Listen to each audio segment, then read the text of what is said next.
For a cornered woman, a locked car door can be either a prison or a sanctuary. Sometimes, in a moment of sheer terror, it is terrifyingly both. This is a story of quiet desperation and the unexpected courage it can ignite in the face of predatory power. If you believe in our mission to unearth these forgotten histories of defiance, consider supporting us with a super thanks. And if you already stand with Clara, leave a "Stay strong, Clara" in the comments below. The heat in Savannah, Georgia, was a physical presence in the long, suffocating summer of 1956. It was a wet, heavy blanket that smothered the city, wilting the gardenias in the grand squares and turning the air into a thick, syrupy soup that was difficult to breathe. But for Clara Miller, the most suffocating thing in her world was the gaze of Silas Croft. His eyes were far heavier and far more dangerous than the humid air. Clara's world was a single, third-floor room in a dilapidated boarding house on the frayed, forgotten edge of the historic district. The room was small and perpetually stuffy, smelling of boiled laundry from the communal washroom down the hall, of old, damp wood, and of the sharp metallic tang of the Singer sewing machine that was both her tormentor and her salvation. From before the sun rose until long after her 6-year-old daughter Lily was asleep in her small cot, Clara sat hunched over that machine, its rhythmic chack-chack-chack, the constant mechanical soundtrack to her life. She was a seamstress, a mender of other people's lives, a ghost who moved through the city's social fabric by her stitches alone. She took in fine silk dresses from the wealthy women of Bull Street, their chauffeurs delivering the garments wrapped in tissue paper. She would let out their seams for summer parties, her fingers carefully navigating the delicate fabric. Then she would patch the worn-out, sweat-stained work trousers of laborers and dock workers. Her neat, invisible stitches a small, quiet act of defiance against a world that was constantly coming apart at the seams. Every penny she earned was meticulously accounted for in a small, dog-eared notebook. A few dollars for the weekly rent, a few for the grits, beans, and bread that were the staples of their diet. The precious remainder, usually just coins, was tucked away in a loose-lidded sugar bowl on a high shelf, a secret fund for the day Lily would inevitably need new shoes, or for the ever-present bone-deep fear of a doctor's visit. Clara was a single mother, a widow since her husband's weak heart had given out 2 years prior, leaving her with nothing but a mountain of his gambling debts and a fierce, all-consuming love for their child. That love was the engine that drove her, the reason she endured the aching back, the needle-pricked fingers, and the suffocating daily presence of her landlord, Silas Croft. Croft owned the boarding house and a dozen other crumbling properties like it. He was a man in his 50s with a soft, doughy body that seemed to have no hard edges, a florid, perpetually sweating face, and small, wet eyes that seemed to miss nothing and value nothing. He had inherited his small empire of decay and managed it with a mixture of calculated neglect and petty tyranny. He was a man who understood power in its most basic reptilian form, the power of the key, the lease, the locked door. And in his small, sordid world, he seemed to believe that his ownership of the building extended to its occupants, most especially to the quiet, pretty, and desperately vulnerable widow on the 3rd floor. His cruelty was not loud or overt. It was a slow, creeping poison, a gradual tightening of a web he was spinning around her. He would find excuses to enter her room, claiming a need to inspect a leaky pipe that wasn't leaking, or a rattling window frame that wasn't rattling. He would stand too close in the cramped space, his bulk seeming to suck the very air from the room, his gaze lingering on her face, her hands as they worked, the nape of her neck.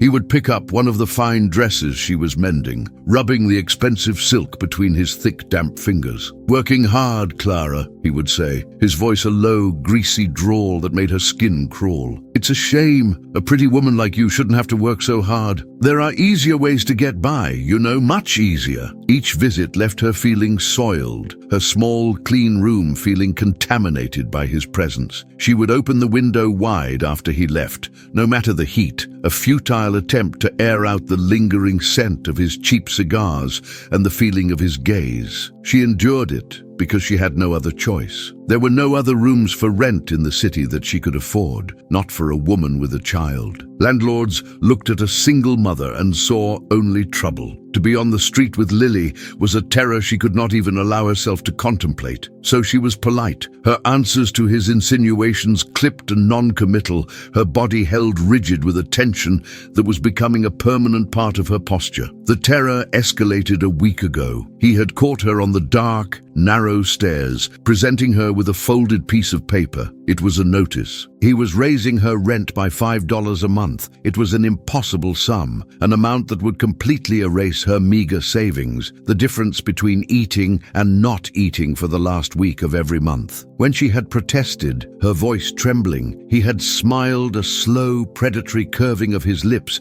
that did not reach his wet eyes. "It's just business, Clara," he'd said. "But like I've told you, a smart woman, a friendly woman, can always find a way to supplement her income. You come and talk to me when you're ready to be smart." The threat was no longer veiled. It was a crude, explicit demand laid bare in the dim light of the stairwell. For a week, Clara had lived in a state of heightened, nerve-shredding fear. She avoided leaving her room, paying a neighbor's boy a precious nickel to run to the store for her groceries. But she knew she was only delaying the inevitable. Croft was a patient man when he sensed victory. He was a spider, and she was the fly, caught and struggling, the web growing stickier and tighter with each passing day. It was in this atmosphere of quiet, simmering dread that she first became aware of the soldier. He would park his car, a well-kept but aging 1952 Chevrolet sedan, dark green, across the street from the boarding house nearly every evening. He was a black man,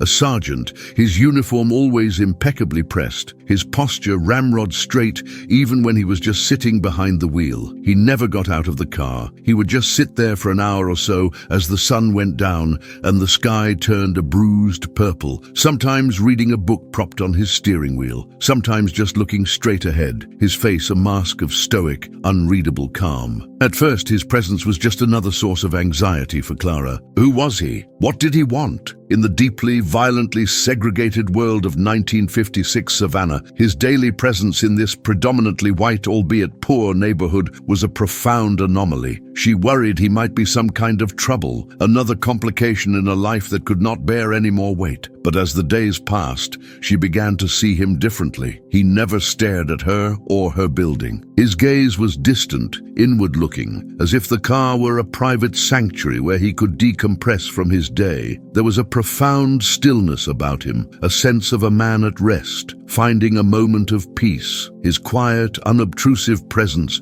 began to feel less like a threat and more like a strange, silent feature of her evenings, a fixed, predictable point in her chaotic, unpredictable world. The confrontation she had been dreading came on a Friday. Her last spool of white thread ran out, and she had a fine linen blouse that needed to be finished by morning. She had no choice but to go out. She waited until dusk, praying that Croft would be at the smoky tavern he frequented at the end of the block. With Lily holding her hand, her small form a warm, trusting weight beside her, Clara slipped out of the boarding house, her heart pounding a frantic rhythm against her ribs. She bought her thread at the corner store and was on her way back, the gas streetlights just beginning to cast long, distorted shadows on the cracked cobblestones when he appeared. Silas Croft stepped out from the deep shadow of the alley beside the boarding house, blocking her path as if he had been lying in wait. The rank smell of whiskey was heavy on his breath. "Well, well," he slurred, a triumphant predatory grin spreading across his face. "Look who finally decided to come out of her little nest. I was getting awful lonely, Clara." "Mr. Croft,"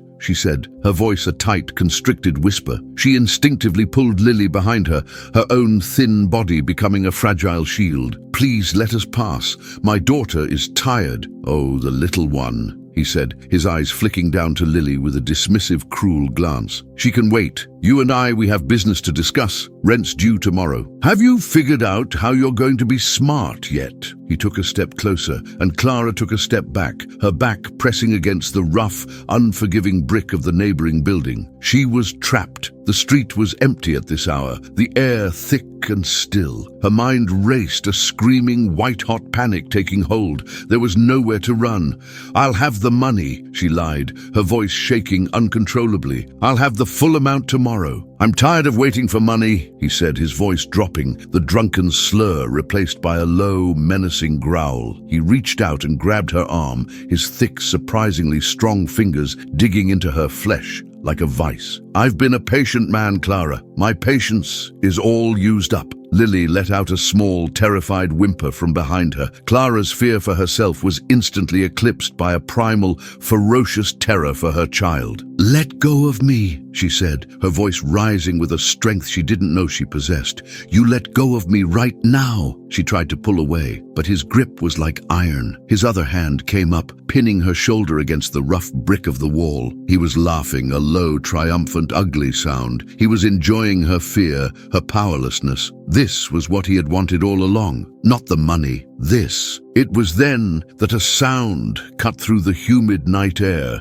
sharp and decisive, the sound of a car engine turning over. Headlights blazed to life, pinning them in a sudden, harsh, theatrical glare. It was the Chevrolet. It pulled away from the curb and glided silently, smoothly across the street, stopping directly beside them. The passenger door swung open. The soldier leaned across the seat, his face half hidden in shadow, but his voice was calm, clear and resonant, with an unquestionable authority that seemed to slice right through Croft's drunken haze. "Ma'am," he said, his voice cutting through the humid air, "it seems you're having some trouble." Croft, startled by the light and the voice, loosened his grip slightly, turning toward the car with a belligerent, drunken scowl. "This ain't none of your business, boy," he snarled, the racial slur dripping with a venomous, casual hatred. "You best move yourself along before you get hurt." The soldier ignored him completely, as if he hadn't even spoken. His eyes were on Clara, and they were steady and clear. "Get in the car," he said. It wasn't a question. It wasn't a suggestion. It was a command. For a split second, Clara hesitated, her mind trapped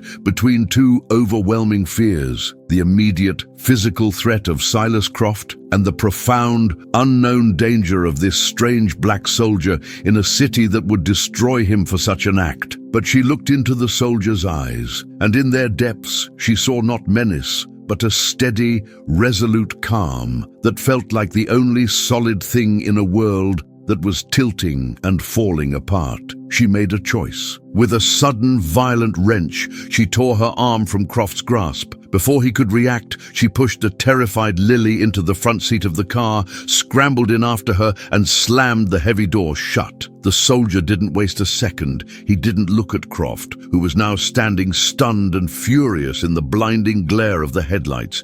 He simply reached out a long, disciplined arm, and, with a series of sharp, definitive movements, he locked all four doors. Click, click, click. Click. The sound was the most beautiful, the most terrifying, the most final sound Clara had ever heard. She was locked inside a car with a stranger, a black soldier, in the deep, unforgiving South of 1956, while the man who held the key to her home and her life stood raging on the other side of the glass. She had escaped one cage, only to find herself locked inside another. The interior of the Chevrolet was a sanctuary and a cage, all at once. The air inside was cool and smelled faintly of soap, polish, and the clean scent of pressed wool from the soldier's uniform. It was an island of order and calm in the chaotic sea of Clara's terror. On the other side of the glass, Silas Croft's face, distorted by the glare of the headlights,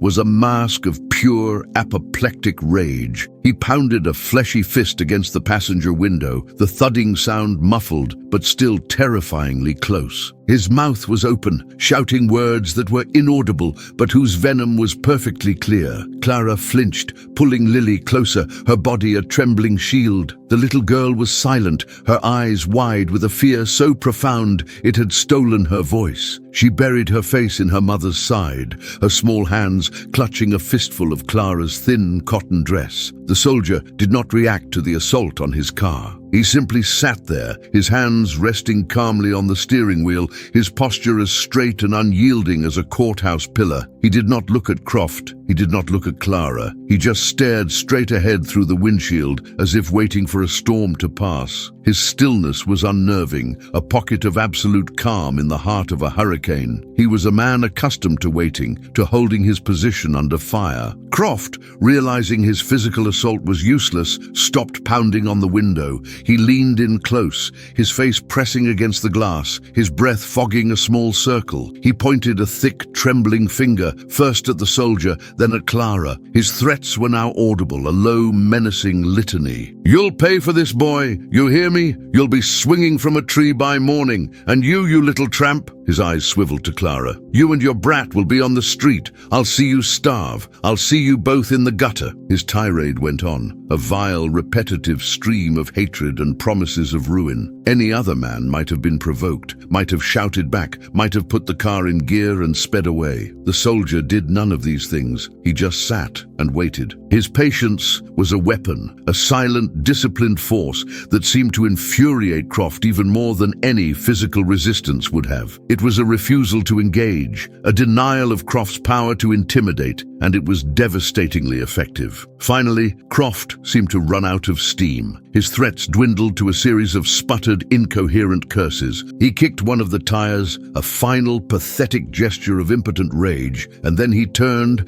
and stomped back toward the boarding house, a bloated shadow disappearing into the darkness. Only when he was gone, when the street was once again quiet and empty, did the soldier finally move. He let out a long, slow breath, a barely audible sigh of release. He turned his head then and looked at Clara. In the dim glow of the dashboard lights, she saw his face clearly for the first time. He was younger than she had thought, perhaps in his late 20s, with high cheekbones and serious, intelligent eyes. His expression was not threatening, not angry, not even triumphant. It was just weary, the look of a man who had seen too much of the world's ugliness and was tired of it. "Are you and the little one all right, ma'am?" he asked, his voice a low, steady baritone. It was a voice accustomed to giving orders, but it was gentle. Clara couldn't find her own voice. She could only nod, her throat tight with a knot of unshed tears. She was trembling so violently she was afraid she might shake apart. "What's your name, ma'am?" he asked, his tone patient. "Clara," she managed to whisper. "Clara Miller,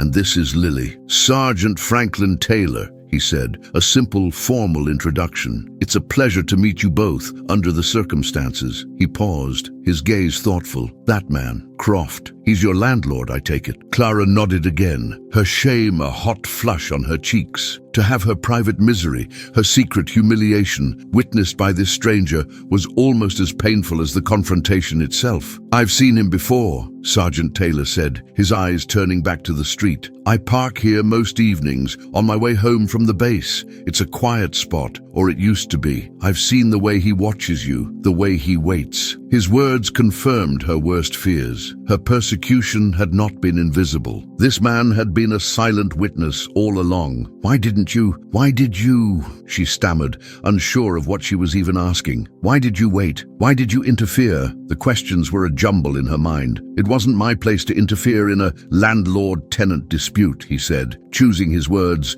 with a soldier's precision. "Not until it became something else. Tonight, it became something else. He put his hands on you. In my book, that changes the rules of engagement." His simple, clear-cut morality was so different from the murky, terrifying world of compromises she lived in. For him, there was a line, and Silas Croft had crossed it. A new wave of fear washed over Clara, this one for him. "What he said about you," she whispered, the memory of Croft's vile threats making her feel sick. "This is Savannah. You're a black man who just helped a white woman against a white man. You put yourself in terrible danger. He'll go to the sheriff. He'll lie. He'll say, I know what he'll say," Sergeant Taylor said, his voice grim. "And I know what they'll do, or what they'll try to do." He looked at her then, and his eyes were clear and steady, without a trace of fear. "Some things, ma'am, are worth the risk. A man's got to live with himself. I couldn't drive away and live with what I would have left behind." His quiet courage was a profound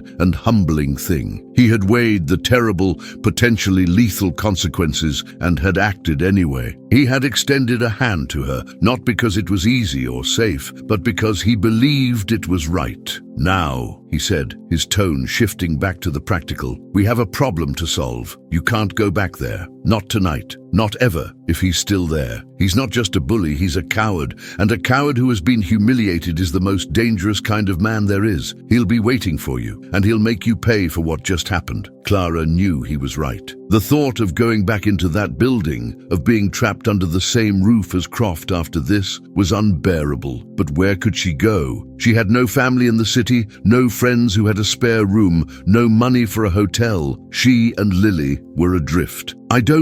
I have nowhere to go," she said, the admission a quiet confession of her utter isolation. Sergeant Taylor was silent for a moment, his gaze fixed on the dark, menacing facade of the boarding house. He was calculating, assessing the situation, like a soldier planning a strategic retreat from a compromised position. "My sister," he said finally. "Her name is Rose. She lives a few miles from here, over on the west side. She's a good woman. She's a nurse. She has a spare room. It's small, but it's clean and it's safe. She takes in boarders sometimes. You and Lily can stay there tonight. We'll tell Rose you're a distant cousin of my late wife, from up north, just passing through." He was not just offering her a room, he was offering her a story, a cover, a way to navigate the treacherous racial lines of the city. He was thinking 3 steps ahead, protecting her, protecting himself. The offer was an act of generosity so profound it left her speechless. This man,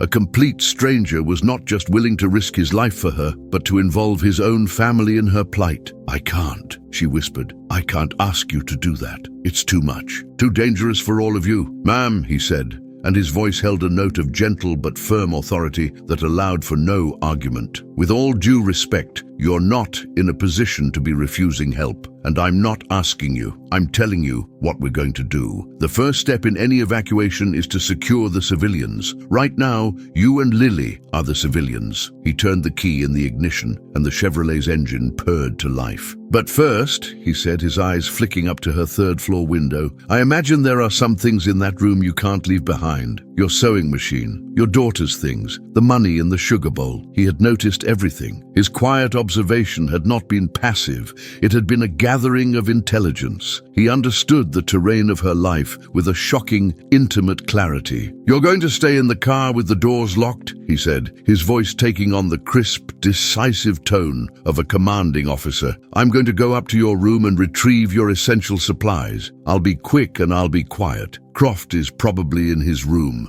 drinking and stewing. With any luck, he won't even know I'm there." The thought of him going into that building, into the lion's den, sent a fresh spike of terror through her. "No," she said, her voice rising in panic. "It's too dangerous. What if he catches you?" "He won't," Sergeant Taylor said, with a calm certainty that was both terrifying and reassuring. "I've cleared buildings before. This one will be easier. There are no tripwires." He gave her a small, grim smile. "Now, give me your key." She fumbled in her purse, her hands shaking, and gave him the single, worn brass key to her room. He took it, his strong, steady fingers brushing against hers. Then he unlocked his own door, got out of the car, and locked it again from the outside, sealing her and Lily inside the steel sanctuary. He gave her one last, reassuring nod, and then he turned and walked across the street, his back straight, his stride purposeful, and disappeared into the dark, menacing maw of the boarding house. The moment the boarding house door closed behind Sergeant Taylor, the sanctuary of the car transformed back into a cage. Clara was trapped, a helpless observer, her fate once again in the hands of another. The silence in the car was absolute, broken only by the sound of her own frantic breathing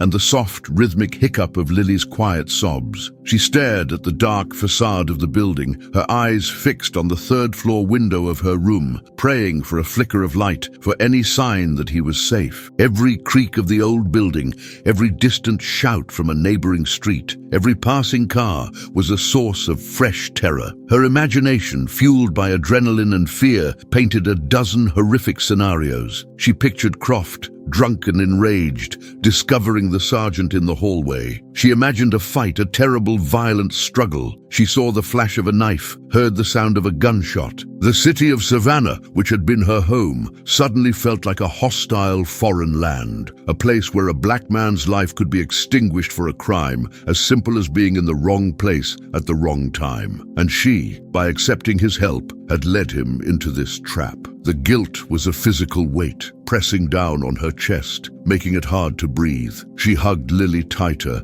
burying her face in the child's soft hair, trying to draw strength from her daughter's small, warm presence. "It's going to be okay, baby," she whispered. The words, a desperate prayer. She didn't believe herself. "He's a brave soldier. He's going to be okay." The minutes stretched into an eternity. 5 minutes felt like an hour. 10 minutes felt like a lifetime. She watched the front door of the boarding house with an intensity that made her eyes burn, expecting at any moment to see it burst open, to see a scene of violence and horror spill out onto the street. And then she saw it. A faint, flickering light in her third-floor window. He had lit her kerosene lamp. He was in the room. He was safe. For now, a wave of relief, so potent it made her feel dizzy, washed over her. He was being as quiet as a ghost, moving through her life, gathering the scattered pieces of her existence. She pictured him in her small room, a place of such intense privacy and vulnerability. She imagined this stranger, this soldier, carefully packing Lily's few worn dresses, her single beloved doll. She saw him lifting the heavy iron body of her Singer sewing machine, the tool of her servitude and survival. She pictured him reaching for the sugar bowl on the high shelf, his hand closing around the small, pathetic collection of coins and folded bills that represented her entire net worth. The intimacy of it was overwhelming, a surrender of her life into the hands of a man she had known for less than an hour. Suddenly, a light bloomed on the first floor in the window of Croft's apartment. Her heart leaped into her throat. Had he heard something? A creaking floorboard? A bumped piece of furniture? Was he awake? Was he coming out of his room? She held her breath, her eyes darting between Croft's window and her own. The light in Croft's apartment stayed on, but the front door of the building did not open. He was awake, but he hadn't yet been alerted. The clock was ticking. A few minutes later, the light in her own window was extinguished. Her room was dark again. He was coming back. The next few moments would be the most dangerous. He had to navigate the 3 flights of dark, creaking stairs and cross the lobby, right past Croft's door. Clara's knuckles were white where she gripped the car's armrest. She strained her ears, listening for any sound from the building. She heard nothing but the low, ambient hum of the city. He was either incredibly stealthy or something had gone terribly wrong. And then the front door of the boarding house opened. Not with a crash, but with a slow, deliberate quietness. Sergeant Taylor emerged, not empty-handed, but burdened like a pack mule. In one arm, he cradled the heavy sewing machine as if it were a child. Slung over his shoulder was a worn canvas duffel bag, which she recognized as his own, now bulging with what she assumed were her and Lily's belongings. In his other hand, he held a small, lumpy pillowcase, Lily's clothes most likely. He moved with a swift, economical grace, his steps silent on the cobblestones as he crossed the street. He reached the car, and only then did Clara realize she had been holding her breath for what felt like an eternity. She let it out in a long, shuddering gasp. He calmly placed the sewing machine and the pillowcase on the back seat, then unlocked her door. "Slide over, Mom," he said, his voice a low, controlled whisper. "I'll drive." She scrambled over the seat, pulling Lily onto her lap. He got in, closed the door with a soft, final click, and started the engine. He didn't turn on the headlights. He put the car in gear, and, with a silent, ghostly smoothness, he pulled away from the curb and glided down the dark street. Only when they had turned the corner, a full block away from the boarding house and the glowering lit window of Silas Croft, did he switch on the lights, illuminating the road ahead. They drove in silence for a while, the city sliding past the windows,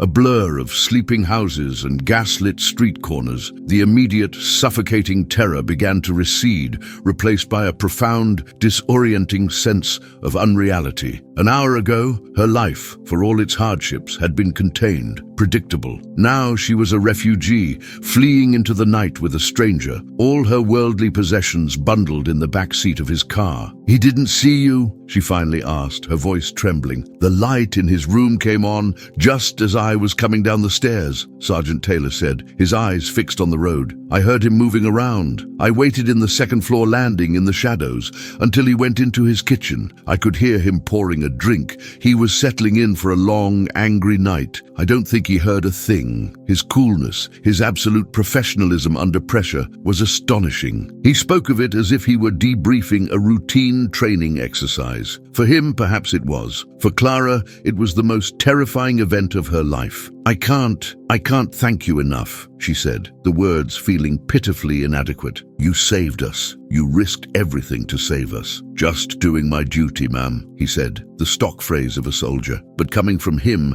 in these circumstances, it held a meaning far deeper than simple modesty. He seemed to operate by a code, a set of principles that were as real and unyielding to him as a brick wall. They drove into a part of Savannah she had never seen before, a neighborhood of small, neat wooden houses, each with a small, well-tended garden in the front. The streets were quiet and clean. It was a world away from the decaying, transient squalor of Croft's boarding house. He pulled up in front of one of the houses, a modest but lovingly maintained home with a porch swing and a climbing rose bush trellised against the front wall. A warm, yellow light glowed in the front window. "This is it," he said, turning off the engine. "This is Rose's house." As they got out of the car, the front door opened and a woman stood silhouetted in the doorway. She was a tall, handsome woman with her brother's serious eyes, but her face held a warmth and kindness that was immediately reassuring. She was wearing a nurse's uniform, crisp and white. "Franklin," she called out, her voice a mixture of concern and relief. "I was getting worried. It's late. Had to run an errand, Rosie," he said, his voice losing some of its military stiffness, becoming the voice of a younger brother. He began unloading the sewing machine and the bags from the car. Rose's eyes fell on Clara and Lily, who were standing uncertainly on the sidewalk, illuminated by the porch light. Her expression was one of surprise, but there was no hostility in it, only a questioning curiosity. "This is Clara Miller," Franklin said, walking up the steps to the porch, "and her daughter, Lily. They're cousins of Eleanor's." He used his late wife's name, and the lie, told so smoothly, was a small, painful reminder of the chasm they were trying to cross. "From Baltimore. Their car broke down just outside of town. They'll need a place to stay for a few days, until it's fixed." Rose looked from her brother's stoic face to Clara's pale, frightened one. She was a nurse. She was accustomed to reading the stories behind the official reports. She saw the terror still lingering in Clara's eyes, the way she clutched her daughter's hand, the strange assortment of their luggage, a sewing machine and a pillowcase. She knew the story of a broken-down car was a fiction, but she also saw the quiet, imploring look in her brother's eyes. It was a look that asked for her trust, no questions asked, and she gave it to him. "Well, for heaven's sake," Rose said, her voice warm and welcoming, breaking the tension. "Don't just stand out there on the street. Come on in, you two. You look exhausted. I'll put a kettle on for some tea. We have a nice, comfortable room for you." She opened the door wider, a gesture of unqualified acceptance. As Clara stepped across the threshold, out of the dark, dangerous night and into the warm, safe light of Rose's home, she felt a wave of emotion so powerful it almost buckled her knees. It was the feeling of being rescued, not just from a man, but from a world of fear and isolation. She had been utterly alone, and now, in the most unlikely and dangerous of circumstances, she had stumbled into a circle of kindness. She looked at Sergeant Franklin Taylor, who was placing her sewing machine gently in the corner of the living room, and then at his sister, who was already bustling toward the kitchen, and she knew that her life, in the course of a single terrifying hour, had been irrevocably changed. Rose's home was an oasis of tranquility. The air inside smelled of beeswax, dried lavender, and the comforting aroma of coffee from the pot she kept warm on the stove. Everything was meticulously clean and orderly, from the polished wooden floors to the neatly arranged books on the shelves. It was a house that was clearly a source of great pride, a bulwark of dignity and grace, built against a world that offered little of either. For Clara and Lily, who had just fled a world of grime and decay, it felt like landing on another planet. Rose was a woman of immense practical kindness. She did not pry or ask probing questions. She accepted the flimsy story of the broken-down car at face value, though Clara could see in her intelligent, compassionate eyes that she knew it was a lie. Rose seemed to understand that the truth was a heavy burden and that Clara was in no condition to carry it just yet. Instead, she focused on their immediate needs with the calm efficiency of a seasoned nurse. She led them to a small, immaculately clean bedroom at the back of the house. It contained a simple iron frame bed covered with a beautiful handmade quilt and a small wooden dresser. "It's not much," Rose said, "but the bed is comfortable. You two must be exhausted." She had already fetched a basin of warm water and a clean cloth. "You can freshen up. I'll make up a plate of food for you. You look like you could use it." Lily, who had been a silent, trembling mouse since the encounter with Croft, seemed to finally relax in the gentle, no-nonsense warmth of Rose's presence. While Clara washed their faces and hands, Rose reappeared with a glass of milk and a plate of leftover chicken and biscuits. Lily, her appetite suddenly returning, ate ravenously, her small face a study in relief. After Lily was tucked into the big, comfortable bed, fast asleep within minutes, Rose led Clara to the kitchen table. Franklin was already there, a cup of coffee in his hands. He looked exhausted, the adrenaline of the evacuation having worn off, leaving behind a deep, bone-weary fatigue. Rose placed a steaming cup of tea in front of Clara, her touch gentle on her shoulder. "Now," Rose said, her voice soft but firm, as she sat down across from them. "Franklin, you look like you've been through a war. And Clara, honey, you look like you've seen a ghost. I think it's time you two told me what's really going on." Franklin looked at Clara, a silent question in his eyes. He would not speak for her. The story was hers to tell. Clara took a deep, shuddering breath, the warmth of the teacup a small, steadying anchor in the turbulent sea of her emotions. And then the words came pouring out. She told them everything. She told them about her husband's death, the debts, the constant grinding struggle to keep her and Lily afloat. She described Silas Croft, his leering eyes, his greasy insinuations, the slow, methodical way he had tightened the net around her. She told them about the rent increase, the ultimatum, and the terrifying confrontation on the street. As she spoke, she did not cry. The horror of it was too raw, too immediate for tears. She spoke in a low, flat monotone, the voice of a person who has been pushed to the very edge of her endurance. Franklin sat in silence, his expression grim, his jaw tight with a suppressed anger. Rose listened with an intense, focused empathy, her nurse's training evident in her stillness. She did not interrupt, did not offer platitudes. She simply listened, her presence a powerful, validating force. She was a witness to Clara's truth. When Clara finished, a heavy silence filled the small, warm kitchen. "That man," Rose said finally, her voice low and tight with a cold fury, "is a monster, and the world is full of them." She looked at her brother. "You did the right thing, Franklin. You did the only thing a decent man could do." "Decency can get a man killed in this city," Franklin said grimly. "Croft saw my face. He knows I'm a soldier. It wouldn't be hard for him to find me. He was threatening a lynching, and he's the kind of man who could probably find a few like-minded cowards to help him." "So what do we do?" Rose asked, her practical mind already shifting from empathy to strategy. "She can't go back there, and Croft knows what your car looks like. He could be watching this house by morning." The reality of their situation sank in, cold and terrifying. They had won the initial battle, the escape, but the war was far from over. Croft was not a man to let such a public humiliation go unanswered. He would seek revenge, not just on Clara, but on the man who had interfered. "The first thing we do is get her out of Savannah," Franklin said, his voice taking on the decisive tone of a military planner. "He'll be looking for her here. If she's gone, his primary motivation for finding me is gone. He'll still be angry, but it's harder to whip up a lynch mob over a simple matter of a bruised ego." "Get her out?" Rose said, surprised. "Where would she go? She has no money, No family. I have a cousin, Franklin said, in Atlanta. He's a preacher, a good man, runs a small community church. His wife Martha is a saint. They have a big house, always taking in people who need a hand up.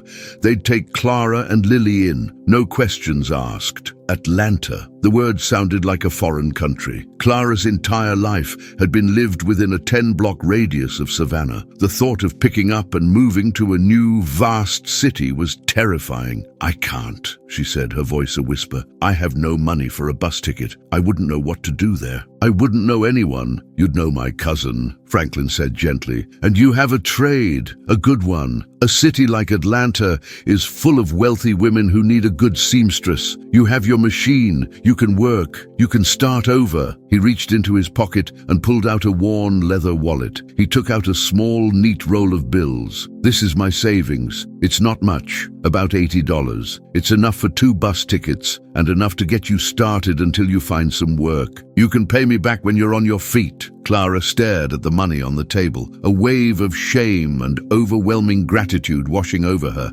This man, this stranger, was offering her not just his protection, not just a sanctuary, but his entire life savings. It was an act of generosity so complete, so unselfish, that she could barely comprehend it. If Clara's resilience in this moment has moved you, her willingness to trust in the face of terror, a super thanks is the most direct way to help us continue to honor souls as courageous as hers. Her journey was not just a flight from danger, but a leap of faith. I can't take your money, Sergeant Taylor, she said, her voice thick with emotion. His name is Franklin, Rose said gently. And yes, you can. You have to. This isn't charity, Clara. This is solidarity. It's what people are supposed to do for each other when the world gets ugly. And so, a plan was formed in the late-night quiet of Rose's kitchen. Franklin would go to the bus station at dawn before the city was fully awake and purchase 2 tickets to Atlanta for a bus that left late the following night. He would use a different name. He would not take his own car, which Croft might now recognize. He would borrow a neighbor's truck. Rose would pack a bag of food for their journey. Clara and Lily would stay hidden inside the house all day. The next evening, under the cover of darkness, Franklin would drive them to a rendezvous point a few blocks from the bus station, and they would walk the rest of the way, disappearing into the anonymity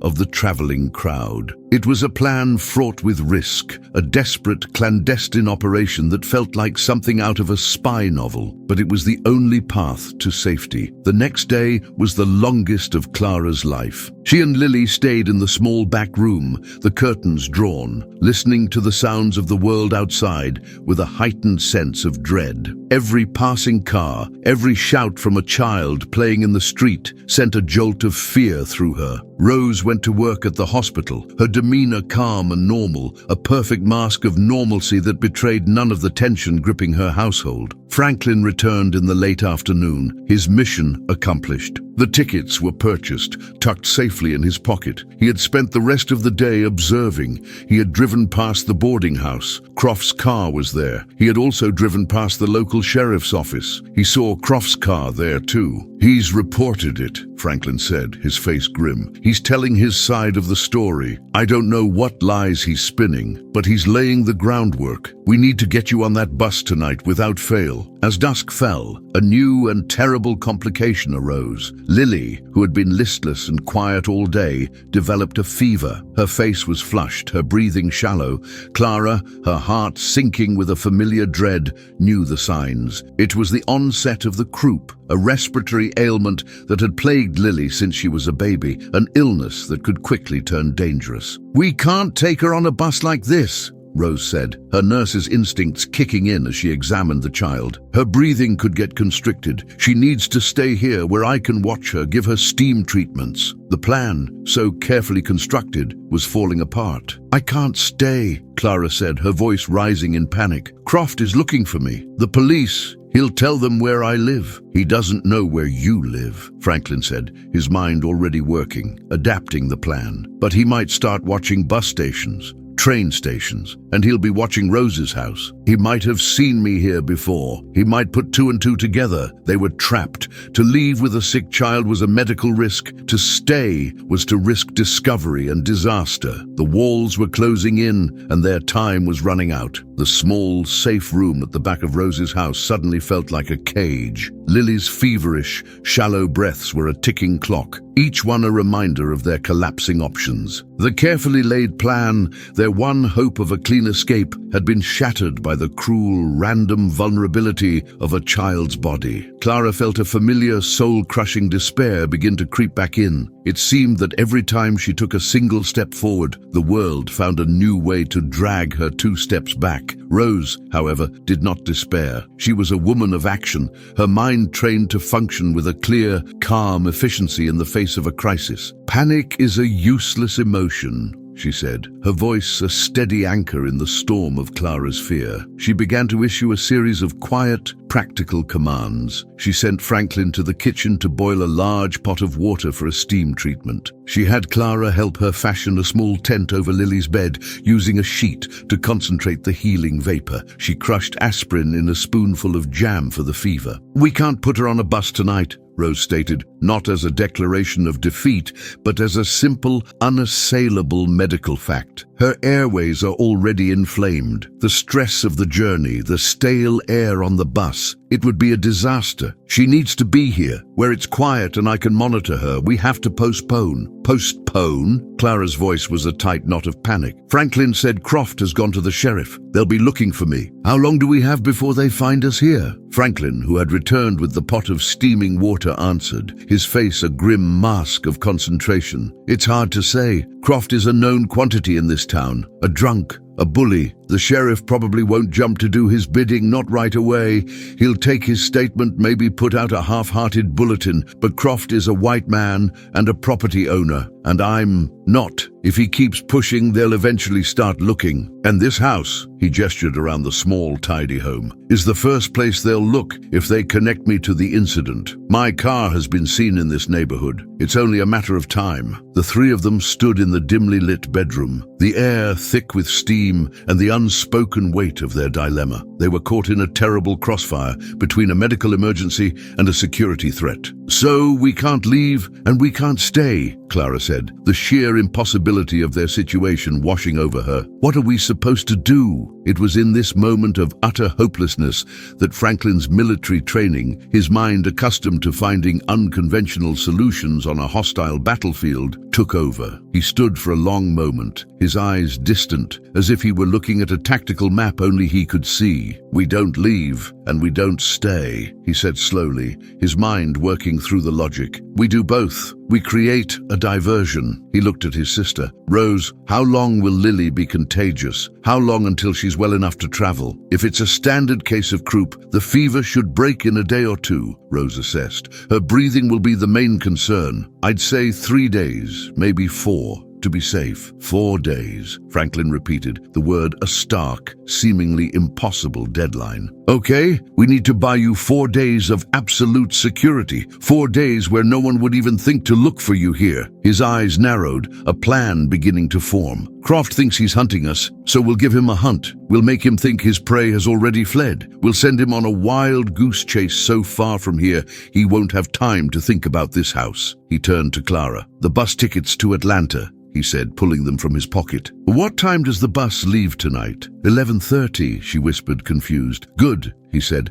"That bus is going to leave with a Clara Miller on it, or at least with her luggage." He looked at Rose. "Rosie, I need you to do something for me. Something that goes against your nature. I need you to find me the most down-on-her-luck, desperate-looking woman you know at the hospital. A patient being discharged with no place to go. A family member who's been sleeping in the waiting room for a week. Someone who could use $50, no questions asked." Rose stared at him, her eyes wide, as she began to understand the audacious, brilliant, and incredibly dangerous shape of his plan. "Franklin, what are you thinking?" "I'm thinking like the enemy," he said, his voice low and intense. "Croft expects Clara to run. He expects her to be scared and desperate. So we'll give him a scared, desperate woman to follow.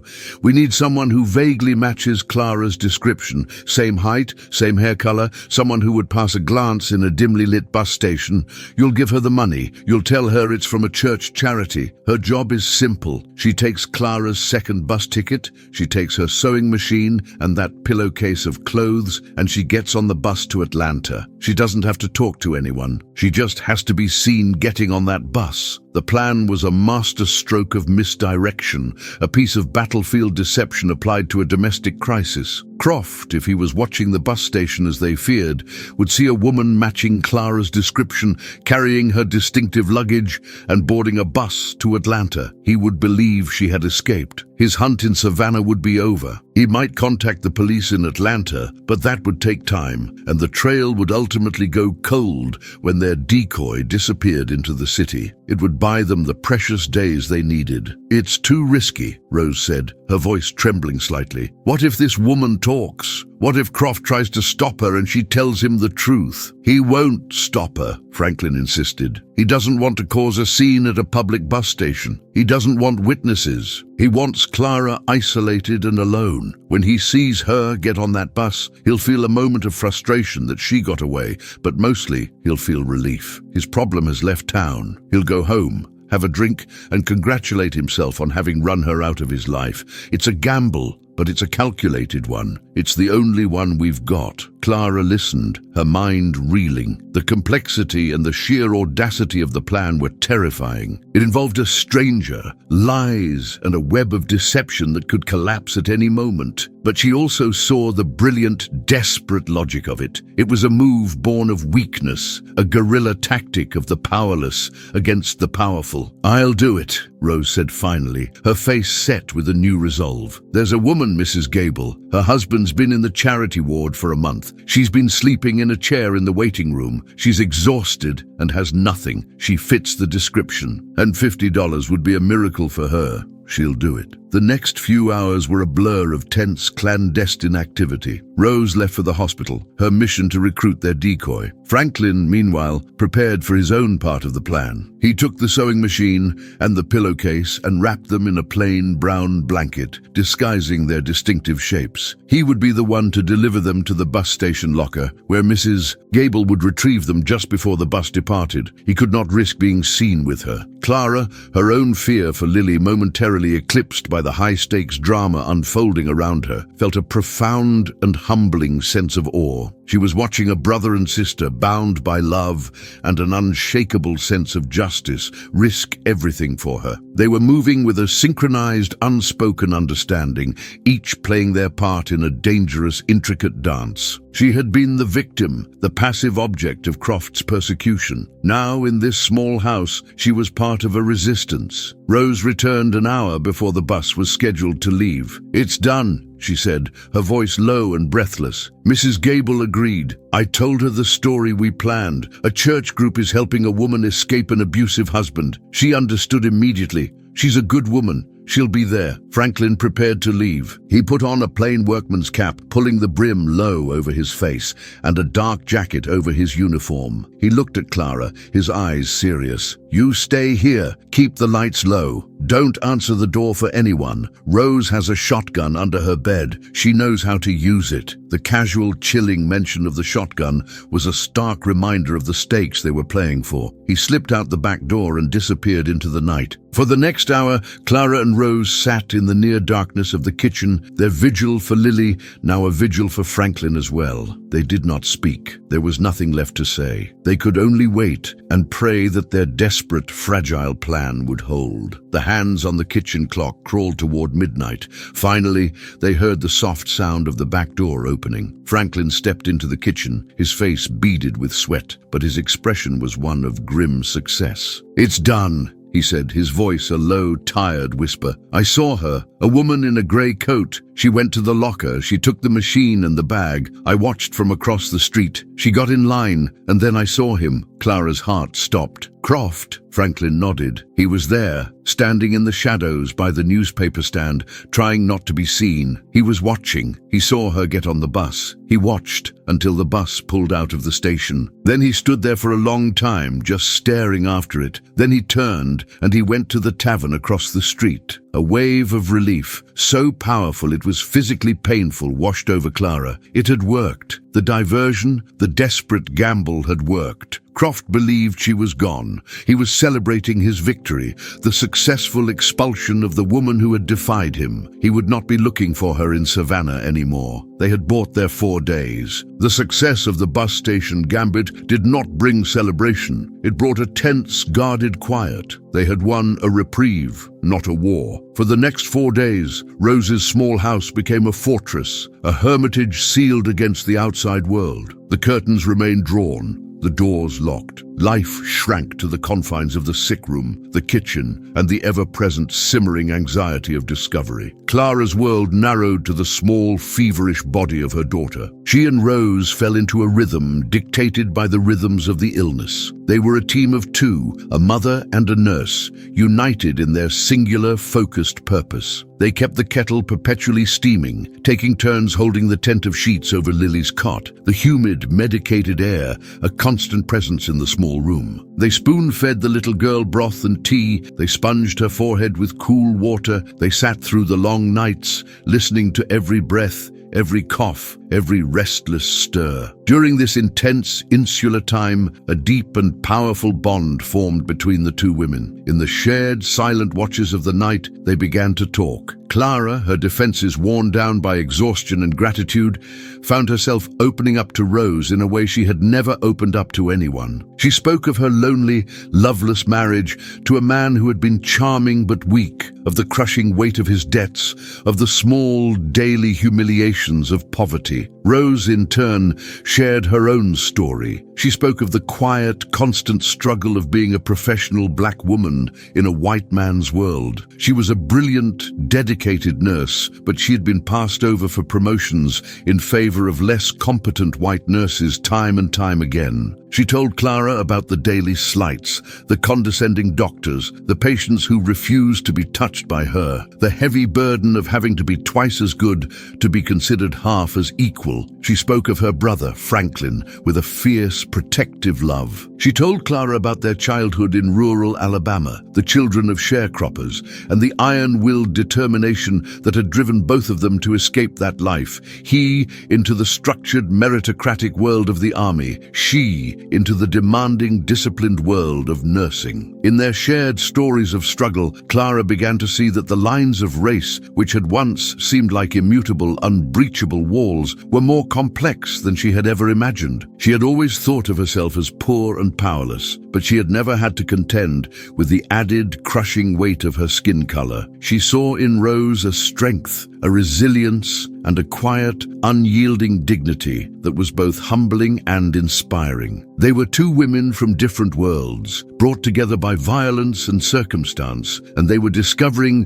that the geography of their hearts, their love for their families, their desire for a life of dignity, their deep weariness with the injustices of the world, was remarkably profoundly the same. Franklin, meanwhile, was their guardian, their sentinel. He became a ghost in his own life. He did not go to the army base. He called in sick, a breach of his perfect service record that was a measure of the risk he was taking. He did not drive his car. He did not leave the house during the day. He became a creature of the shadows, a silent, watchful presence. At night he would slip out the back door and make a wide, circuitous walk through the neighborhood, observing, listening, checking for any sign that they were being watched. He would return, silent as the shadows he moved through, and give a quiet, one-word report to his sister. Clear. He spent his days in a chair in the living room, cleaning his service rifle with a slow, methodical precision. The sight of the weapon, its steel parts laid out on an oilcloth, was a stark and terrifying reminder of the danger they were in. This was not a game. Franklin was preparing for the possibility, however remote, that their fortress would be breached. He was preparing for a last stand. By the 3rd day, Lily's fever broke. The crisis had passed. Her breathing, though still raspy, was easier,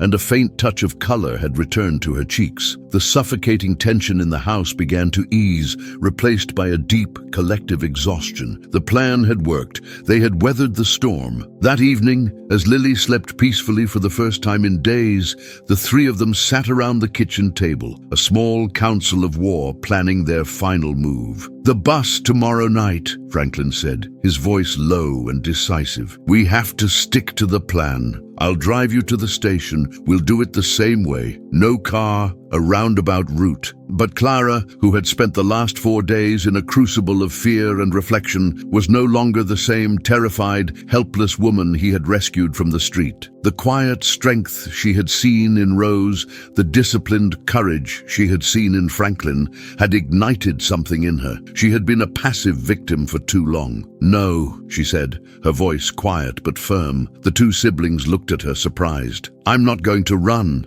Clara, you have to," Franklin said, his voice tight with urgency. "Croft is a dangerous man. He may have given up looking for you in Savannah, but if you show your face here again, he'll come after you. It's not safe." "My life has not been safe for a very long time," Clara replied, her gaze steady. "I have spent the last 2 years of my life living in fear. I was afraid of debt, afraid of hunger, afraid of being homeless. And I was terrified of Silas Croft. I let him shrink my world down to a single stuffy room.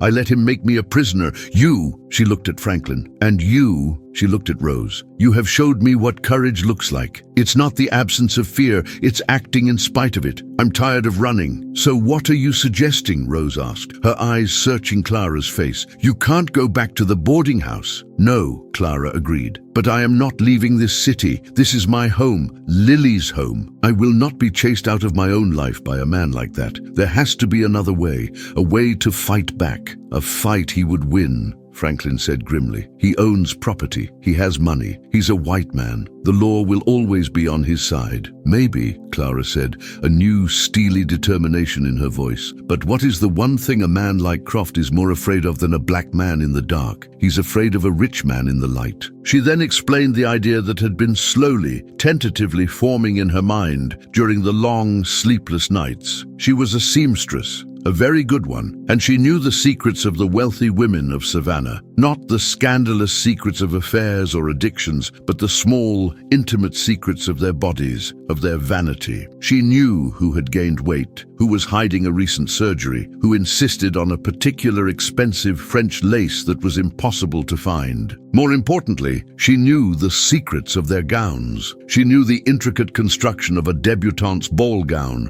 the delicate boning of a wedding dress. She was not just a mender, she was an artist, a couturier without a shop. "There is a woman," Clara said, "Mrs. Eleanor Devereux. Her husband owns the largest shipping company in the city. She is the queen of Savannah society, and her daughter Charlotte is getting married in 2 months. It's going to be the biggest wedding of the year. I know this because for the past 6 months, I have been doing all the alterations on the dresses for the entire wedding party, including Mrs. Devereux's. The dresses came from a fancy designer in Paris, but none of them fit properly. I have been the one fixing them, quietly, in my little room." She paused, letting the weight of this information settle. "The wedding dress itself," she continued, "is a disaster. It was made for a model, not for a real girl. Charlotte Devereux has been in tears over it. Her mother is frantic. They have been sending me notes begging me to work my magic. I have been putting them off because I was too afraid to leave my room." Franklin and Rose stared at her, beginning to see the shape of her audacious plan. "I am going to go to Mrs. Devereux," Clara said, her voice ringing with a newfound conviction, "not to her back door as a lowly seamstress. I'm going to go to her front door.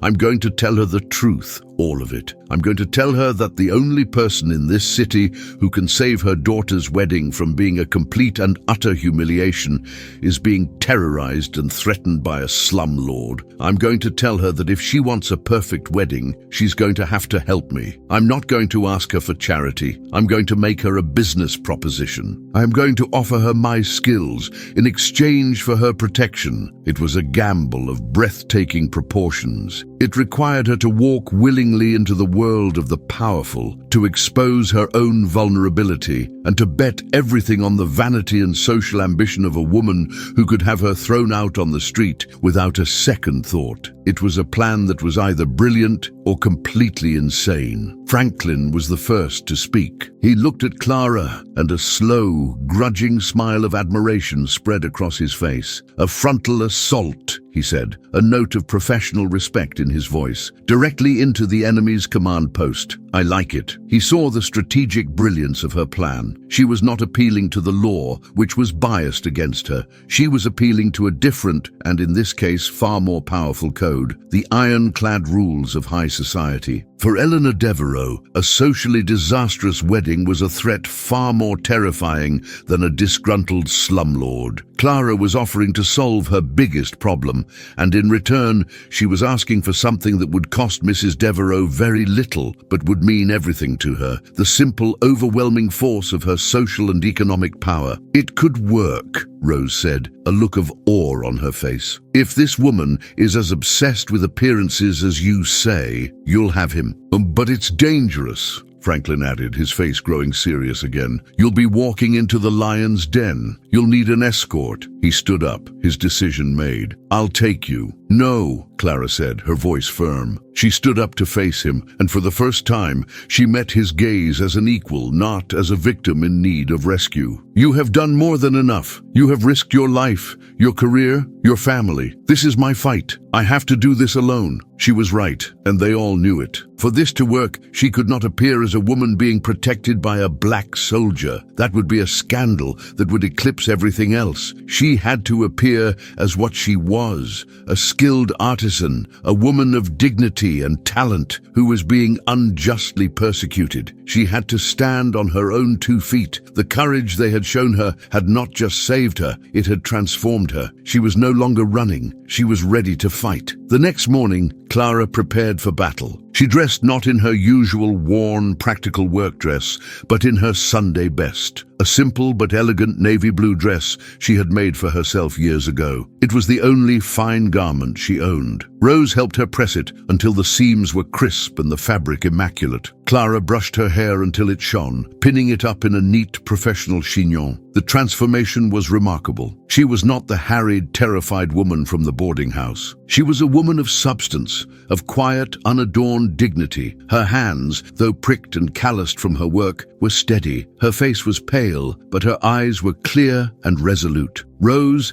seeing her friend's transformation, performed one final act of solidarity. She went to her own closet and retrieved a small, elegant leather handbag. It was her one true luxury. Take this, Rose said, pressing it into Clara's hands. A woman of business needs a proper handbag. Inside the bag, Rose had placed a neatly folded $10 bill. For the taxi, she said, answering Clara's unspoken protest. You will not arrive at the Devereux mansion on foot. You will arrive as an equal. Franklin, for his part, played the role of a military intelligence officer. He had spent the previous evening at the public library, poring over city directories and society pages. He had mapped out the Devereux estate on Bull Street. He had learned the name of the family's longtime butler. He had even ascertained that Mr. Devereux left for his office at the shipping company at precisely 8:30 every morning. You should arrive at 9 o'clock, he advised Clara, his voice all business. The husband will be gone. The lady of the house will be in charge. The butler's name is Jennings. Use his name. It shows you've done your homework. It shows you belong. He drove her, not in his own car, but in a borrowed unmarked truck, parking it a few blocks away from the Devereux mansion. He would not escort her to the door, but he would be her unseen overwatch, a guardian angel in the shadows. I'll be right here, he said, as she prepared to get out. If you're not out in 1 hour, I'm coming in. It was a promise and a threat. Clara walked the final 2 blocks alone. The houses on Bull Street were not houses. They were monuments, imposing structures of brick and wrought iron, set back from the street behind manicured gardens of azaleas and ancient moss-draped live oaks. It was a world of staggering, intimidating wealth, designed to make people like her feel small and insignificant. Her heart pounded in her chest, and for a moment, her courage wavered. The sheer, overwhelming power represented by these mansions was a physical force. What was she thinking? A woman like Eleanor Devereux would have her arrested for trespassing. But then she thought of Lily, safe in Rose's house. She thought of the quiet courage of Franklin and Rose, who had risked everything for her. She thought of Silas Croft's greasy, triumphant smile, and her resolve hardened. She was not here to beg, she was here to negotiate. She lifted her chin, straightened her back, and walked up the long, sweeping driveway to the front door of the Devereaux mansion. She rang the bell. After a moment, the massive carved wooden door was opened by a tall, impeccably dressed, elderly butler with a severe, disapproving face. It was Jennings. "May I help you?" he asked, his voice a frosty inquiry. His eyes swept over her, taking in her simple dress, her worn but clean shoes. He had already dismissed her as a charity seeker, a petitioner. Clara did not flinch. "Good morning, Mr. Jennings," she said, her voice calm and steady, just as Franklin had coached her. "My name is Clara Miller. I am here to see Mrs. Devereaux. It is regarding a matter of some urgency pertaining to Miss Charlotte's wedding gown." The use of his name and the specific, urgent mention of the wedding gown had the desired effect. The butler's wall of professional disdain cracked slightly. He knew who she was, the anonymous seamstress who had been working miracles on the Parisian dresses. He hesitated, his training warring with the frantic daily reality of the impending wedding crisis. "Mrs. Devereaux does not see tradespeople at the front door," he began, falling back on protocol. "I am quite sure," Clara said, her voice still quiet, but now edged with a fine, hard steel, "that if you tell Mrs. Devereaux that the only person who can fix her daughter's dress is at her front door and is about to walk away, she will want to see me." It was a high-stakes bluff, but it worked. The butler stared at her for a long second, then gave a curt, reluctant nod. "Wait here," he commanded, and closed the door, leaving her on the front step. Clara's heart was hammering. This was the moment of truth. A minute passed, then two. She was on the verge of turning and fleeing when the door swung open again. "Mrs. Devereaux will see you," Jennings said, his face a mask of grudging defeat. "This way." He led her into a cavernous, sun-drenched foyer with a soaring ceiling, a grand staircase, and floors of black and white marble. The air was cool and smelled of lemon polish and fresh flowers. He showed her into a formal drawing room, a symphony of silk wallpaper, gilded furniture, and fine porcelain.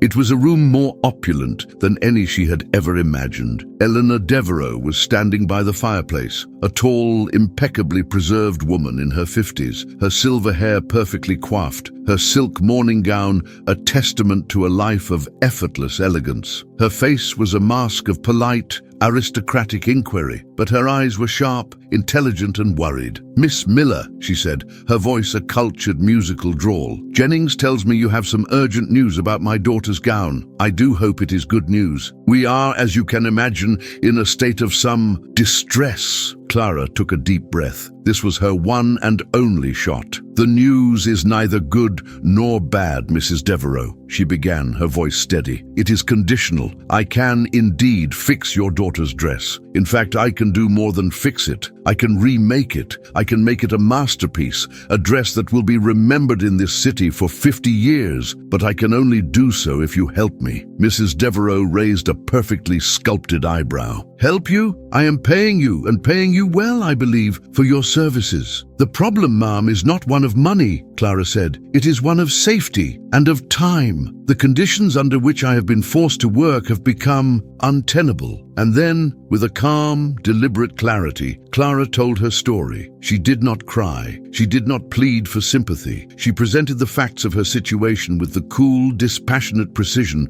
of a witness testifying in court. She described Silas Croft, his ownership of her home, his unwanted advances, the rent increase, and his final, violent assault on the street. She painted a vivid picture of a life lived under a constant, escalating threat, a life where her ability to work, to meet the deadlines for the Devereaux wedding, was being systematically undermined by the predatory actions of one man. As she spoke, Eleanor Devereaux's expression shifted from one of mild, aristocratic impatience to one of rapt, focused attention. She was a woman who understood power, who moved through a world of subtle threats and strategic alliances. She understood immediately the dynamic Clara was describing. She had seen men like Silas Croft before, circling the fringes of her world, men who preyed on the vulnerable. "And where are you staying now?" Mrs. Devereaux asked when Clara had finished, her voice sharp. "I am in hiding, ma'am."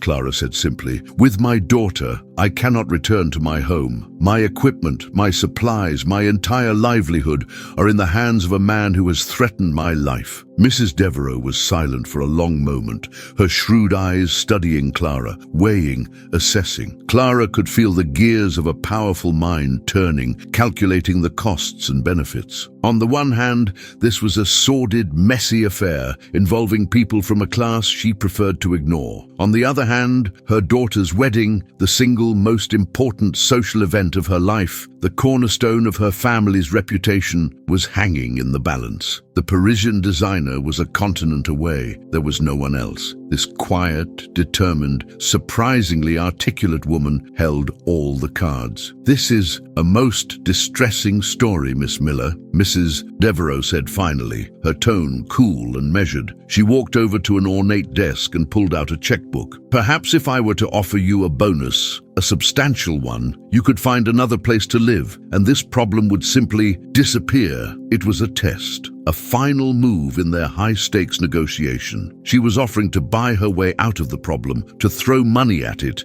until it went away. The old Clara, the terrified, desperate widow, would have snatched at the offer, grateful for the charity. But the new Clara, the woman who had walked through the fire of the last week, stood her ground. "Ma'am," she said, her voice respectful but unyielding, "I appreciate your generosity, but money will not solve this problem. Mr. Croft is not a man who is deterred by money. He is a man who is deterred by power. As long as he believes I am a poor, friendless, helpless widow, he will continue to hunt me. He will see any new home I find as his new hunting ground. This is not a problem that can be paid off. It is a problem that must be removed." The bluntness of her statement, the sheer audacious demand implicit in her words, hung in the air of the opulent room. Eleanor Devereux stared at her, and then a slow, thin smile of genuine admiration spread across her face. She had been tested, and she had passed. She had shown she was not a beggar, she was a strategist. "I see," Mrs. Devereux said, closing her checkbook. "You are quite right, Miss Miller. Some problems require a more direct solution." She walked over to a velvet bell pull and gave it a sharp tug. "You will, of course, need a place to work, a safe place, with proper lighting and equipment." Jennings appeared at the door, his face a mask of professional neutrality. "Jennings," Mrs. Devereux said, her voice crisp with command. "Please have the third-floor guest suite prepared, the sewing room. It is to be cleared and made ready for Miss Miller. She will be our guest and our employee until the wedding is concluded. She and her daughter will be moving in today." She turned back to Clara. "We will have your things, all of your things, retrieved from your former residence this afternoon. I believe my husband's lawyers can be very persuasive with men like your Mr. Croft." A wave of triumph so pure and potent it was almost dizzying washed over Clara. She had done it. She had walked into the lion's den, and she had emerged not just unscathed, but victorious. "Thank you, Mrs. Devereux," she said, her voice thick with an emotion she could no longer contain. "You won't regret this." "Oh, I know I won't, my dear," the older woman said, her smile widening. "You and I are going to create the most magnificent wedding this city has ever seen. Now tell me everything about this disastrous French lace." Clara's exit from the Devereux mansion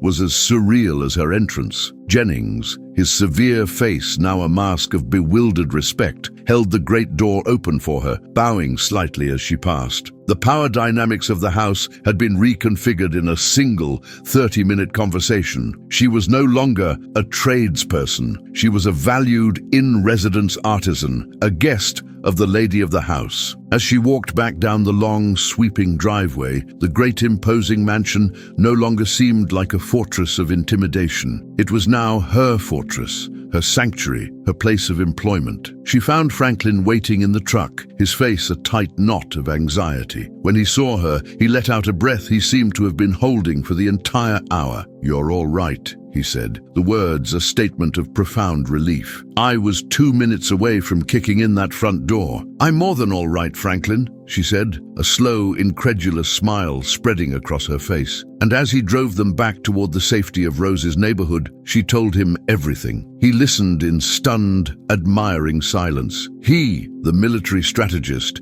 had planned an evacuation, a retreat. Clara, the civilian seamstress, had planned and executed a successful counter-offensive, capturing the enemy's most fortified position without firing a single shot. She had used the weapons she had at her disposal, her unique skill, her intimate knowledge of her adversary's needs, and a core of steely, unexpected courage. "Well, I'll be," he said when she had finished, shaking his head in wonder. "You outmaneuvered them all, Clara. You truly did." The events of that afternoon unfolded with the swift, ruthless efficiency that only the very wealthy can command. At 2 o'clock, 2 vehicles arrived at the boarding house on the edge of town. The first was a large, unmarked moving van. The second was a sleek black sedan from which 2 men in dark, conservative suits emerged. They were lawyers from Mr. Devereaux's firm, men who radiated an aura of quiet, implacable power that made Silas Croft's petty tyranny seem childish by comparison. They did not negotiate with Croft. They informed him. They presented him with a legal document, drawn up with terrifying speed, which stated that he was to immediately release all property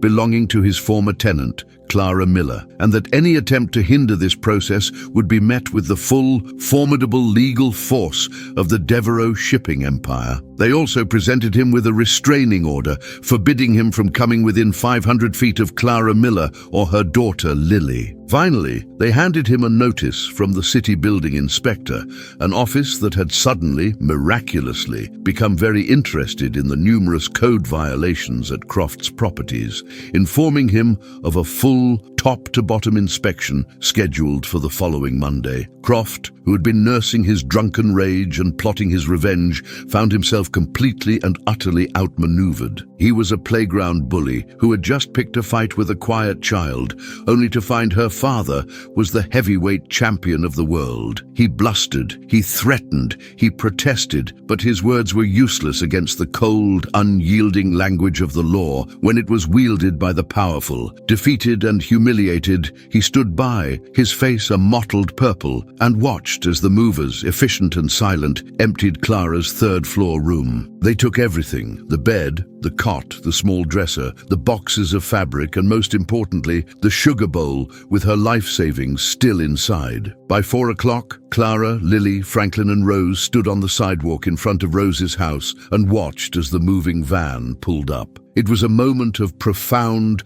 triumphant closure. The contents of Clara's old life, her prison, were being delivered to the doorstep of her new one. Rose and Franklin helped her and Lily gather their things, the pillowcase of clothes, the borrowed handbag, and prepared for the final leg of their journey. The goodbyes were difficult, freighted with an emotion that none of them had the words for. In the space of 1 week, they had become more than friends. They had become a family, a small, unlikely unit forged in a crucible of shared danger. "I can never repay you," Clara said to Rose, her voice thick with tears as they stood on the porch. "You took us in, you healed my daughter, you gave me the courage to fight. You don't have to repay me, honey," Rose said, pulling her into a fierce hug. "You just have to build a good life for you and that little girl. And you call me. You let me know how you're getting on." Her farewell to Franklin was even harder.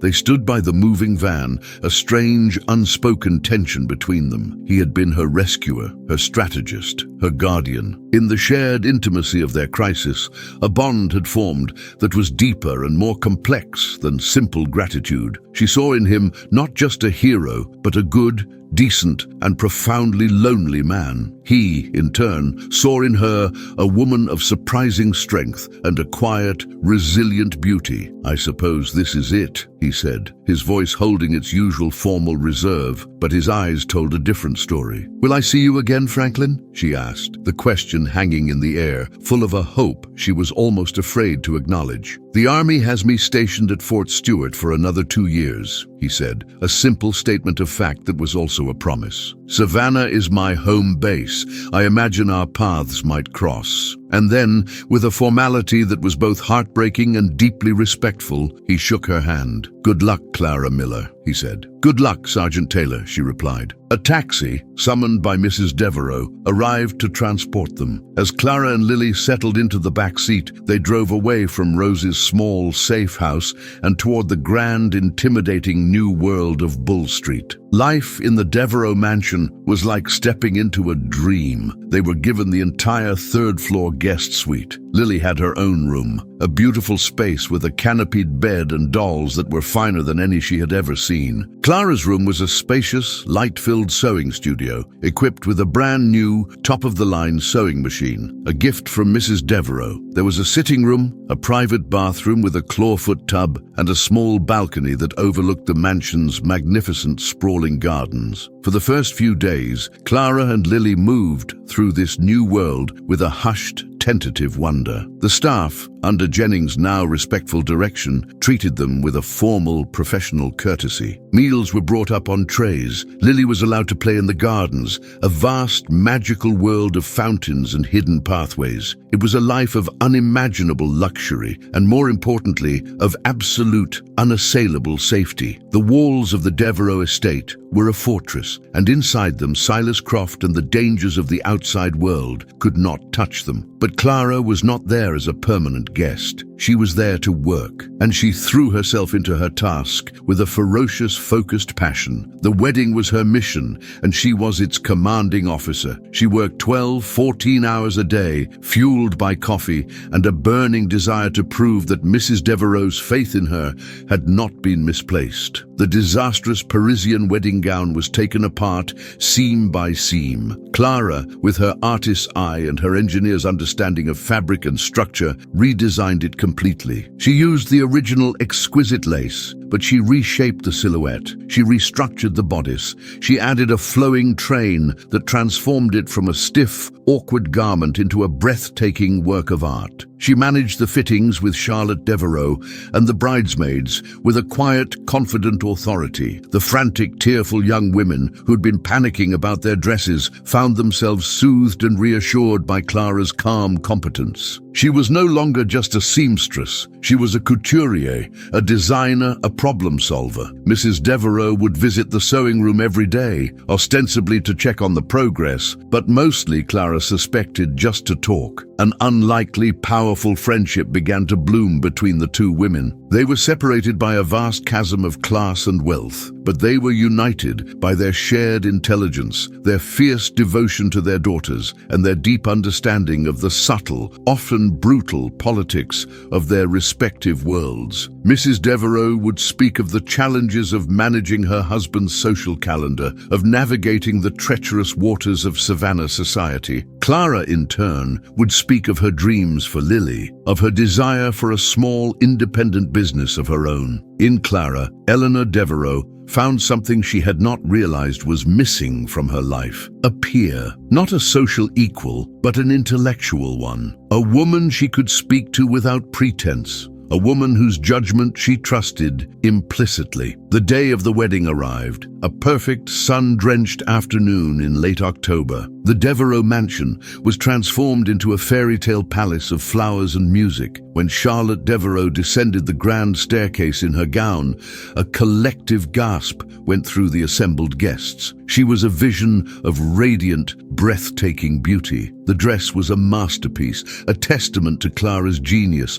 It was the talk of Savannah society for months. Clara watched from the shadows of an upstairs balcony, an invisible, triumphant ghost. She had done it. She had delivered on her promise. Her victory was complete. In the immediate aftermath of the wedding, a quiet, uncertain peace settled over the third floor of the Devereaux mansion. The frantic energy that had consumed Clara for 2 months was gone, leaving a void. The magnificent gown, her masterpiece, was packed away. The bridesmaids' dresses were delivered. Her purpose in the house, the urgent, all-consuming task that had been her shield and her focus, was fulfilled. She was now simply a guest, and she knew with a pragmatism that had been honed by a lifetime of precariousness that her time in this gilded cage was coming to an end. She and Lily had been safe within these walls, cocooned from the harsh realities of the world. But it was a borrowed safety, a temporary reprieve. She could not stay here forever. She was a seamstress, not a socialite. The thought of returning to the world outside, a world that still contained men like Silas Croft, was a cold knot of fear in her stomach. Croft had been silenced by the Devereux lawyers, his properties now under a microscope of city inspections that was making his life miserable, but he had not vanished. He was still out there, a venomous snake whose head had been bruised, not severed. A week after the wedding, Eleanor Devereux summoned Clara to the morning room, a beautiful sunlit space overlooking the gardens. Mrs. Devereux was seated at a delicate writing desk, a checkbook open before her. Clara's heart sank. This was it, the final payment, the polite but firm dismissal. "Clara, my dear," Mrs. Devereux began, her tone warm but businesslike. "The wedding was, by all accounts, the most beautiful this city has ever seen. My daughter was radiant, and that was entirely your doing. You are not a seamstress, you are an artist, and you must be compensated as such." She wrote a check and pushed it across the polished surface of the desk. Clara looked at the amount, and her breath caught in her throat. It was for $500, a sum so vast, so beyond her wildest imaginings, that it seemed like a misprint. It was more money than she had earned in the last 3 years combined. It was enough to rent a small, safe apartment for a year, to buy new clothes for Lily, to live without the constant gnawing fear of hunger and debt. It was a fortune. I can't accept this," Clara stammered, her mind reeling. "Nonsense," Mrs. Devereux said briskly. "You earned every penny. It is a fee for your services and a bonus for the exceptional circumstances under which you were forced to work." She paused, her expression softening. "I know you are worried about what comes next, and I have been giving it a great deal of thought. This city is full of wealthy women who would kill to have you work on their wardrobes, but you cannot simply go back to mending dresses in a rented room. An artist of your caliber requires a proper studio, a place of business." She then laid out a proposal that was even more breathtaking than the check. There was a small, elegant storefront for rent on a fashionable side street just off Bull Street, a space that had formerly been a high-end millinery shop. It was the perfect location for a bespoke dressmaking and alteration studio. Mrs. Devereux proposed to pay the first year's lease in advance and to co-sign the rental agreement, her name a formidable shield against any landlord who might hesitate to rent to a single mother. Furthermore, she would personally ensure that her entire social circle, the wealthiest and most influential women in Savannah, became Clara's first and most loyal clients. "It will not be a gift, Clara," Mrs. Devereux stated, her eyes sharp and clear. "It will be an investment. I will be your silent partner. You will run the business and you will pay me back a small percentage of your profits over the next 5 years. I have no doubt that it will be a very profitable investment for both of us." Clara stared at her, speechless. This was not charity. This was an opportunity, a lifeline transformed into a ladder. Eleanor Devereux was not just giving her a fish. She was giving her a fishing fleet. She was offering her a future, a chance to build a life of independence and dignity on her own terms, under the protective umbrella of her immense influence. "Why?" Clara whispered, the question she had once asked John Abernathy in another lifetime. "Why are you doing all of this for me?" Mrs. Devereux smiled, a rare, genuine smile that crinkled the corners of her eyes. "Because, my dear, I am a very shrewd businesswoman, and I know a rare talent when I see one. But also," she added, her voice softening, "because in this world, women like us need to look out for each other. We are surrounded by fools, bullies, and incompetent men. Our alliances are our greatest strength." And so, Clara's custom gowns was born. The transition from the safety of the Devereux mansion to the bustling world of a small business owner was both exhilarating and terrifying. But Clara was no longer the same woman who'd been terrorized by Silas Croft. She was a woman who had faced down her fears, who had negotiated with the powerful, who had discovered a core of steel within herself she never knew she possessed. She poured all of her energy, her talent, and her meticulous attention to detail into her new venture. The shop was a small, elegant jewel box, its windows displaying her finest work. And just as Mrs. Devereux had promised, the clients came in a steady, ever-growing stream. They came for her skill, but also for her discretion, her quiet competence, and her artist's eye. She became the city's most sought-after couturier, the keeper of high society's sartorial secrets. Lily, now enrolled in a good school, would come to the shop in the afternoons, doing her homework in a small back room, her world now one of beautiful fabrics and the quiet, steady hum of her mother's success. Clara saw Rose often. A deep and abiding friendship had taken root between the two women. They would meet for coffee, their conversations a comfortable, easy exchange between equals. Rose was the godmother of Clara's business, the one person with whom she could share both her triumphs and her anxieties. But she did not see Franklin. She knew he was still in Savannah, stationed at the fort. She would sometimes see an army truck pass by on the street, and her heart would give a small, hopeful leap.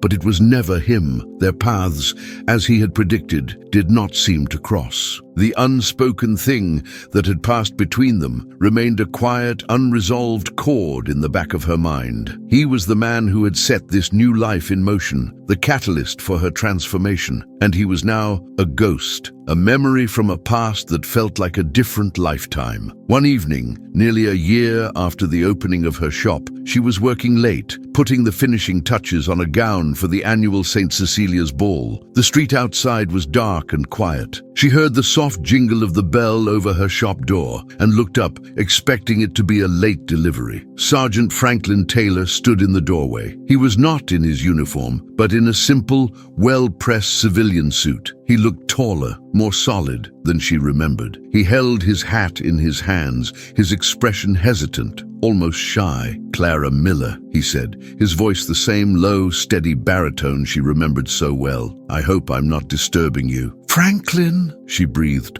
her heart suddenly pounding in her chest. She stood up, her hands smoothing the front of her dress, suddenly aware of how different she must look to him now, standing here in her own elegant shop, surrounded by the evidence of her success. "You're not disturbing me at all. Please, come in." He stepped inside, his eyes taking in the shop, the bolts of silk and velvet, the dress forms draped in exquisite half-finished creations, the soft, elegant lighting. "Rose told me what you've built here," he said, his voice filled with a quiet, genuine admiration. "But seeing it, it's really something, Clara. It's really something. I couldn't have done it without you," she said, her voice soft. "None of it. You were the beginning of all of this." An awkward, charged silence fell between them. They were no longer a soldier and a victim, a rescuer and a refugee. They were a man and a woman, standing in a quiet room with a year of unspoken history hanging in the air. "I'm being honorably discharged from the army next month," he said finally,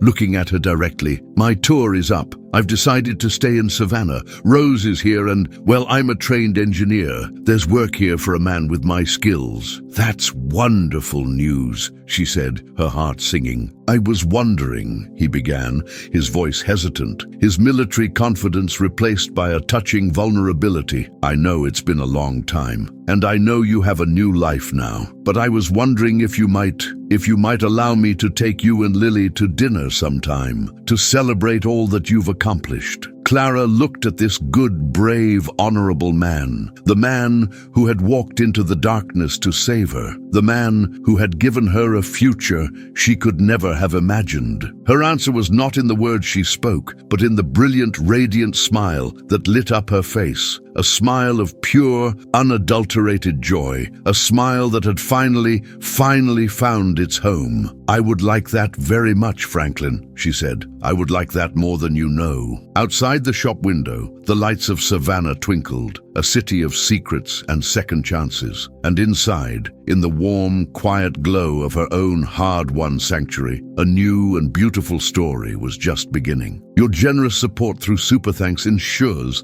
that the fire of these powerful memories will never be extinguished. Thank you.